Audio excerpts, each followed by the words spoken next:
Hi welcome back to our channel #చాము. ఇప్పుడైతే outfit from scratches చాలా బాగా ట్రెండ్ అవుతున్నాయి కదా. మా అన్నయ్య పెళ్ళికి మేము అవుట్ఫిట్ ఫ్రమ్ స్క్రాచెస్ ట్రై చేద్దాము. నేను చెల్లి ఇంచుమించు ఒకలాగే ట్రై చేయాలని చెప్పేసి అనుకున్నాను అనమాట. సో మా ఇద్దరికి సైజెస్ ఇంచుమించుగా సేమే ఉంటాయి. సో అందుకే నేను అది ఇంచుమించుగా డార్క్ కలర్స్ తీసుకుందాం అండ్ ఒకరు గోల్డ్ షేడ్ ఇంకొకటి సిల్వర్ షేడ్లో ట్రై చేద్దామని చెప్పి అనుకున్నాం అనమాట. సో ఫస్ట్ మా బడ్జెట్ అయితే 2K, ఇంకా 2K మించి వెళ్ళకూడదు అనుకుంటున్నాం. ఎందుకంటే స్టిచ్చింగ్ కాస్ట్ 800 రూపీస్ ఉంటుంది కాబట్టి. సో 1200 రూపీస్ ఫ్యాబ్రిక్ తర్వాత వర్క్ కానీ ఏదైనా సరే మేము 1200 రూపీస్ని ట్రై చేయాలని చెప్పి అనుకున్నాము.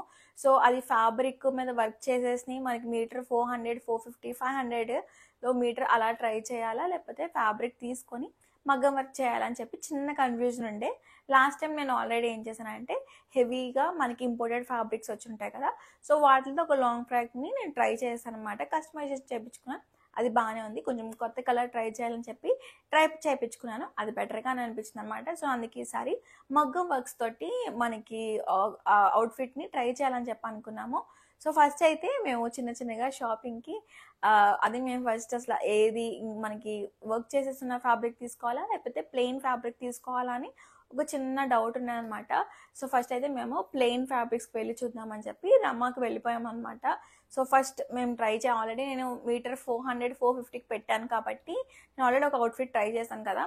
సో అందుకే ఈసారి ఏం చేద్దాం అనుకున్నామంటే ఫస్ట్ ఒకసారి ప్లెయిన్ ఫ్యాబ్రిక్స్ తీసుకొని మగ్గం వర్క్ చేసే ఆప్షన్ ఒకసారి ట్రై చేయొచ్చు అని చెప్పి ప్లెయిన్ ఫ్యాబ్రిక్స్కి కొంచెం ఏదైనా రెడీమేడ్గా ఒకసారి చూద్దామని జస్ట్ జనరల్గా నేను రమా క్లోత్స్, రమా ఫ్యాబ్రిక్స్ మనకి విజయవాడలో చాలా ఫేమస్ స్టోర్స్ అనమాట. రమా అన్నది అసలు తెలియని వాళ్ళు అంతే ఎవరు ఉండరు. బడ్జెట్ ఫ్యాబ్రిక్స్ అన్నీ కూడా మనకి రమాలో దొరుకుతుంటాయి. వాళ్ళ స్టోర్స్ అయితే మనకి 5వ నెంబర్ రూట్లోని ఇంకా బందర్ రూట్లో అయితే ఉంటుంది. బందర్ రూట్లోనే అయితే చందనగ్రాండ్ పక్క స్ట్రీట్లోనే కొంచెం లోపలికి వెళ్తే మనకి రమా ఫ్యాబ్రిక్స్, రమా క్లోత్ స్టోర్స్ అని ఉంటుంది. అక్కడైతే మంచిగా మనకి బడ్జెట్ రేంజ్ ఫ్యాబ్రిక్స్ అయితే ఉంటాయి. 6 మీటర్స్ ఫ్యాబ్రిక్స్ ఆల్మోస్ట్ మనకి 450, 500 లోపలే ఉంటుంది అనమాట. 6 మీటర్స్ ఫ్యాబ్రిక్. చాలా వాటికి బ్లౌజెస్ రావు, ఓన్లీ ప్లెయిన్ శారీస్. అందరూ కూడా ఇలా ఫ్రాక్స్, కుర్తీస్ వాటికి కస్టమైజేషన్స్కి ఎక్కువ వాడతారు. సో ఒకసారి వెళ్ళి అక్కడ కలెక్షన్ చూడొచ్చు. ఇన్ కేస్ అక్కడ కలెక్షన్ నచ్చకపోతే అప్పుడు మనకి ఇలా ఇంపోర్టెడ్ ఫ్యాబ్రిక్స్ ఉంటాయి కదా, సో అలా ట్రై చేయొచ్చు అని అనుకున్నాను అనమాట. సో ఫస్ట్ టైం నేను లక్కీగా అక్కడ మాకు నచ్చిన ఫ్యాబ్రికే దొరికేసింది. మేము లేటెస్ట్గా మనకి స్పేస్ సిల్క్ కాలర్ నేను ట్రై చేస్తాను. జిమ్మి చూలో కానీ ఇంకేదైనా ఫ్యాబ్రిక్లోని డార్క్ కలర్స్ ట్రై చేయాలి. ఎందుకంటే మేము పెళ్ళికి ఫంక్షన్స్కి వేసుకుంటాం కాబట్టి మా అన్ని పెళ్లి ఫంక్షన్స్లో ఏదో ఒక ఫంక్షన్లో వేసుకోవాలి, అట్లీస్ట్ పెళ్లి కొడుకు ఫంక్షన్లో వేసుకోవాలనుకున్నాం. సో అందుకే మేము డార్క్ కలర్స్ని ప్రిఫర్ చేయాలని చెప్పి అనుకున్నాం అనమాట. సో ఫస్ట్ అయితే మేము రమా క్లోత్ స్టోర్కి అయితే వెళ్ళిపోయాం.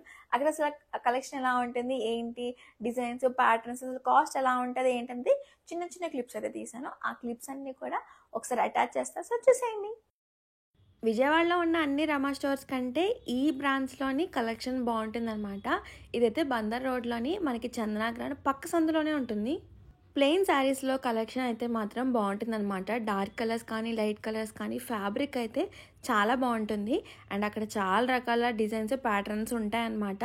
మీరు కావాలనుకుంటే ఫ్లోరల్లో కావాలంటే ఫ్లోరల్లో, కట్ పీసెస్లో కావాలంటే కట్ పీసెస్, లేదనుకుంటే ప్లెయిన్లో కావాలంటే ప్లెయిన్. ఫ్యాబ్రిక్స్లో కూడా చాలా రకాల మోడల్స్ ఉంటాయి. నేనైతే ఆ రోజు జిమ్మిచూ ఫ్యాబ్రిక్లోనే కావాలనుకున్నాను. లక్కీలీ నాకు ఆ రోజు ఆ ఫ్యాబ్రిక్లోని చాలా రకాల కలర్స్ కనిపించాయి. దట్టు కూడా డార్క్ కలర్సే కనిపించినాయి అనమాట. నేనైతే కొంచెం కన్ఫ్యూజన్ అయ్యాను, బాటిల్ గ్రీనా బ్లూవా అని అనుకున్నాను. సరదాగా సరే ఆ బ్లూ కలర్ బాగుంది కదా అని ట్రై చేశాను. నిజంగా సెట్ దీని మీద మంచి వర్క్ చేసుకుంటే బాగా కనిపిస్తుంది అనమాట. చాలా బాగుంది కలర్, చాలా బ్రైట్గా అనిపించింది. పెళ్లి ఫంక్షన్స్లో వేసుకునేది కదా, సో అందుకే కొంచెం బ్రైట్ కలర్స్ ఉండాలి అండ్ షైన్ ఉండాలనుకున్నాను. సో షైనీగా ఆ ఫ్యాబ్రిక్ చాలా బాగుంది. మీకు వీడియోలో చూస్తుంటే తెలిసిపోతుంది కదా. లక్కీలీ ఈ శారీ నాకు కట్ పీసెస్లో దొరికింది. 180 రూపీస్ అనమాట. సో డ్యామేజ్ ఏమైనా ఉందేమో అని చెక్ చేయించాను. అసలు థ్యాంక్ గాడ్ అసలు డ్యామేజ్ కూడా ఏం లేదు, బాగుంది శారీ మొత్తం అంతా కూడా. సో లాంగ్ ఫ్రాక్ అయితే మాత్రం ఇంకా భయపడాల్సిన పని లేదు. 6 మీటర్స్ ఇంకా మిగిలిపోద్ది అనమాట ఇంక చెప్పాలంటే. ఇంకా అందుకే ఫ్రాక్ ఇంకొంచెం పెద్దగా పెట్టి కుట్టించచ్చు అనుకున్నాను. నేనైతే ఫ్యాబ్రిక్కి 500 లేకపోతే 600, 800 లోపలన్నా చూడొచ్చు అనుకున్నాను. నాకు 180, 200లోనే నాకు మంచి ఫ్యాబ్రిక్, మంచి కలర్ ఫ్యాబ్రిక్గా దొరికిందనమాట. ఎక్కడైనా సరే ఎక్కడైనా డ్యామేజ్ ఉందేమో అని 1, 2, 3 సార్లు చెక్ చేపిస్తున్నాను అనమాట. అనుకున్న బడ్జెట్ కంటే కొంచెం ఫ్యాబ్రిక్ కొంచెం తక్కువ బడ్జెట్‌కే వచ్చేసిందనమాట. సో, అందుకే కొంచెం మగ్గం వర్క్ మంచిగా చేపించుకుందాం అనుకున్నాను. కాకపోతే టైం కొంచెం తక్కువ ఉందనమాట. సో, వాళ్ళకి రేపు సాయంత్రం కల్లా వచ్చేస్తాను. ఇచ్చేయాలని చెప్పాను. పాపం హడావిడి పెట్టేసాను వాళ్ళని. ఈ ఫ్రాక్ స్టిచ్ చేయడానికి నేను పాపం వాళ్ళకి 2 డేసే టైం ఇచ్చానమాట. ఇది ఇంకొక ఫ్రాక్ కూడా నేను స్టిచ్ చేపించుకున్నాను దీంతో పాటు. సో, ఆ 2 కూడా నేను ఇలాగా మగ్గం ఫ్రాక్సే స్టిచ్ చేపించుకున్నాను అనమాట. ఈ మగ్గం కాస్ట్ అయితే నాకు 1200 రూపీస్ అయితే చార్జ్ చేశారు. ఎందుకంటే నేను 1 డేకి ఒక్కొక్క ఫ్రాక్‌లోని ఈ మగ్గం వర్క్ చేయడానికి, స్టిచ్ చేయడానికి అన్నిటికి నేను 1 డే అలాగే 2 డేస్ టైం ఇచ్చాననమాట వాళ్ళ అన్నిట్లికి. సో, అందుకే మీరు స్టిచ్చింగ్ ఛార్జెస్ కానీ, మగ్గం కాస్ట్ కానీ మీరు ఇచ్చే టైం బట్టి అది డిపెండ్ అయి ఉంటదండి.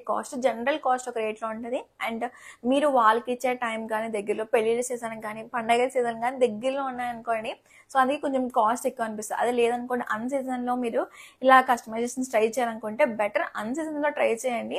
సో, కాస్ట్ అనేది జస్ట్ నార్మల్ రేట్స్‌లో వస్తాయన్నమాట. లేదు ఇన్‌కేస్ మీరు అప్పటికప్పుడు కావాలనుకుంటే అన్నీ కూడా 100-100 ఎక్కువగానే ఇచ్చి కుట్టించుకోవాల్సిన సందర్భాలు ఎక్కువ వస్తుంటాయి. ఎందుకంటే నాకు ప్రతీదీ అలాగే హర్రీలోనే కుట్టించుకుంటుంటాను. నాకు ఎక్కువ మనీ ఇచ్చి నేను ట్రై చేపిస్తాను అంటానమాట. సో, ఫ్రాక్స్ జనరల్‌గా మనం స్టిచ్ చేపించుకోవాలంటే బేసిక్ మోడల్ అయితే 800 రూపీస్. ఇంకా ఎక్స్ట్రా జిప్ కానీ ఇంకా ఎక్స్ట్రా ఏది యాడ్ చేయించినా మనకి 20, 30 రూపీస్ అలా ఎక్స్ట్రాగా మనం యాడ్ అయ్యి వస్తుందన్నమాట. నాకైతే ఈ ఫ్రాక్ స్టిచ్ చేయించడానికి నాకు 900 రూపీస్ చెప్పారు. కానీ నేను వాళ్ళకి 800 రూపీస్ ఇచ్చాననమాట. సో, అండ్ ఈ మగ్గం కాస్ట్ అయితే నాకు 1300, 1200 చెప్పారు. దీని కాస్ట్ అయితే ఇచ్చేసాను. ఎందుకంటే పాపం వాళ్ళు నాకు గంటల్లో కుట్టి గంటల్లో ఇచ్చారనమాట. సో, అందుకే ఆ కాస్ట్. ఇన్ కేస్ మీకు తక్కువ కాస్ట్‌లో కావాలనుకుంటే అన్ సీజన్‌లోని స్టిచ్ చేపించుకోండి. మీకు కొంచెం తక్కువ కాస్ట్‌లోనే వస్తదనమాట. ఈ ఫ్రాక్ అయితే వేసుకుంటే చాలా బాగుంటుంది. నేను ఆల్రెడీ ఇప్పుడు నేను చాలా అయితే వేసేసుకున్నాను అనమాట. అసలు ఈ ఫ్రాక్ వేసుకుంటే ఎలా ఉంటుంది ఏంటి అనేది చిన్నగా క్లిప్స్ అయితే యాడ్ చేస్తా. సో, చూసేయండి.